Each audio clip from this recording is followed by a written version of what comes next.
आज हम बता रहे हैं भारतीय विचारकों के चिंतन में शांति शिक्षा में लेसन 6 का लास्ट टॉपिक है भारतीय विचारकों के चिंतन में। इसमें आज हम बताएंगे शांति के संदर्भ में स्वामी विवेकानंद का दार्शनिक चिंतन, और ये आपको ध्यान से सुनना है, ये इम्पोर्टेंट है। ठीक है, सुनो, वेरी गुड। इसको स्वामी विवेकानंद का दार्शनिक चिंतन बता रहे हैं। तो स्वामी विवेकानंद का दार्शनिक चिंतन में आपको विशेष ध्यान देना है, और ये इम्पोर्टेंट टॉपिक है, ज़्यादा पढ़ने की जरूरत नहीं, केवल 2 बार सुनेंगे इसे तो ये सब आपके जहन में, आपके दिमाग में ये भर जाएगा। स्वामी विवेकानंद भारतीय दर्शन के प्रकांड विद्वान एवं अद्वैत वेदांत के पोषक थे। वे वेदांत को व्यवहारिक स्वरूप देने के लिए प्रसिद्ध हैं। स्वामी जी शिक्षा के द्वारा मनुष्य को लौकिक एवं परलौकिक दोनों जीवनों के लिए तैयार करना चाहते थे। लौकिक दृष्टि से उन्होंने उद्बोधित किया, हमें ऐसी शिक्षा चाहिए जिसके द्वारा चरित्र का गठन हो, मन का बल बढ़े, बुद्धि का विकास हो और मनुष्य स्वावलंबी बने। अगर मान लो यही आ जाए कि ये किसका कथन है, तो आपको बताना है स्वामी विवेकानंद जी का है। स्वामी विवेकानंद के अनुसार शिक्षा उस सन्निहित पूर्णता का प्रकाश है जो मनुष्य में पहले से ही विद्यमान है। स्वामी विवेकानंद ने अपने विचारों को मूर्त रूप देने के लिए रामकृष्ण मिशन की स्थापना की। अब प्रश्न बनता है, रामकृष्ण मिशन की स्थापना किसने की? आपको पता लग गया, स्वामी विवेकानंद जी ने रामकृष्ण मिशन की स्थापना की, जिसके माध्यम से उन्होंने पूर्णता को प्राप्त करना, शारीरिक एवं मानसिक विकास करना, नैतिक तथा आध्यात्मिक विकास, चरित्र निर्माण, आत्मविश्वास, श्रद्धा एवं आत्मीयता की भावना, विभिन्नता में एकता की खोज, धार्मिक विकास, समाज सेवा, विश्व बंधुत्व एवं प्रेम की भावना की तथा मानव कल्याण एवं विश्व शांति के विचार जन जन तक पहुँचाने का कार्य किया। किसने किया ये कार्य? स्वामी विवेकानंद जी ने।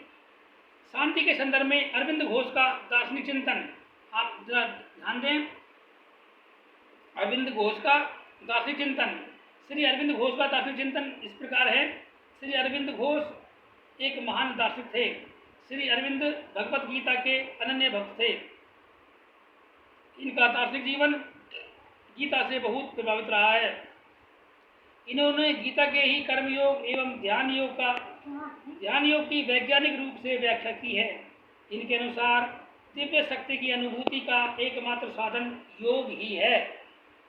श्री अरविंद योग के माध्यम से मनुष्य को अज्ञान, अंधकार और मृत्यु से ज्ञान, प्रकाश और अमृत की ओर ले जाना चाहते थे। उनका मानना था कि योग ही एक ऐसा साधन है जिसके माध्यम से यह सब संभव है। उनकी यह विचारधारा सर्वांग योग दर्शन के नाम से प्रसिद्ध हुई। श्री अरविंद जी एक महान दार्शनिक के साथ साथ उच्च कोटि के शिक्षा शास्त्री भी थे। इन्होंने मानव जाति को सर्वोच्च आध्यात्मिक विकास का मार्ग दिखाया। इसी दृष्टि से उन्हें मानव के सच्चे धैर्यदाता की संज्ञा भी दी जाती है। ये थे शांति के संदर्भ में अरविंद घोष जी का दार्शनिक चिंतन। अब हम बता रहे हैं शांति के संदर्भ में रविंद्रनाथ टैगोर दार्शनिक चिंतन। आप जानते हैं रविंद्रनाथ टैगोर जी, ये वही रविंद्रनाथ टैगोर जी हैं जिन्होंने हमारा राष्ट्रगान लिखा, जनगण मन वाला। श्री रविंद्रनाथ टैगोर का दार्शनिक चिंतन, टैगोर के अनुसार सर्वोच्च शिक्षा वही है जो संपूर्ण सृष्टि से हमारे जीवन का सामंजस्य स्थापित करती है। संपूर्ण सृष्टि से टैगोर का अभिप्राय है कि संसार की चर और अचर, जड़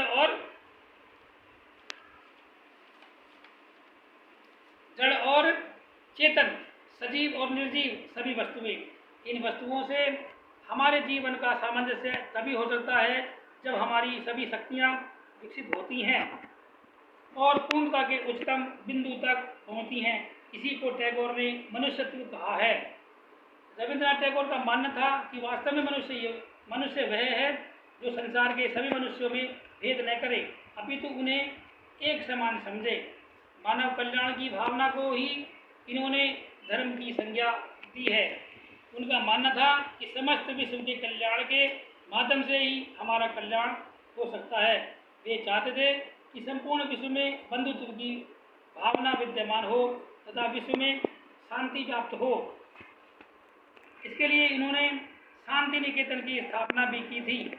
वे चाहते थे कि उनका विश्व बंधुत्व का सपना साकार व्यवस्था स्थापित हो सके एवं देश का कल्याण हो सके।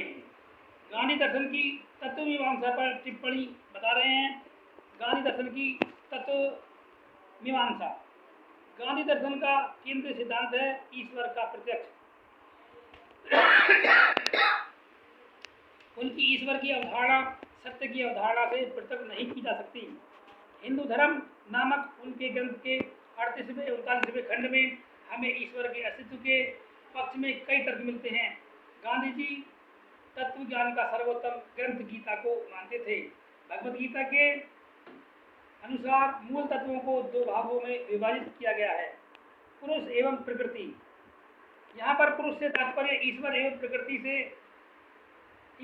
प्रकृति से तात्पर्य पदार्थ है। इनमें से ईश्वर को श्रेष्ठतम माना गया है। ये था गांधी दर्शन की तत्व मीमांसा। गांधी जी ने सत्य अहिंसा सत्याग्रह एवं निर्भयता के बारे में जो बताया है वो एक बार हम आप लोगों को बता रहे हैं। गांधी जी के विचार इस प्रकार थे। नंबर 1 था सत्य। गांधी जी ईश्वर लक्ष्य था। गांधी जी का ईश्वर को प्राप्त करना गांधी जी का लक्ष्य था। उनका विश्वास था कि ये संसार नश्वर है, मात्र ईश्वर ही अमर है, अतः मानव जीवन का अंतिम लक्ष्य ईश्वर को प्राप्त करना है।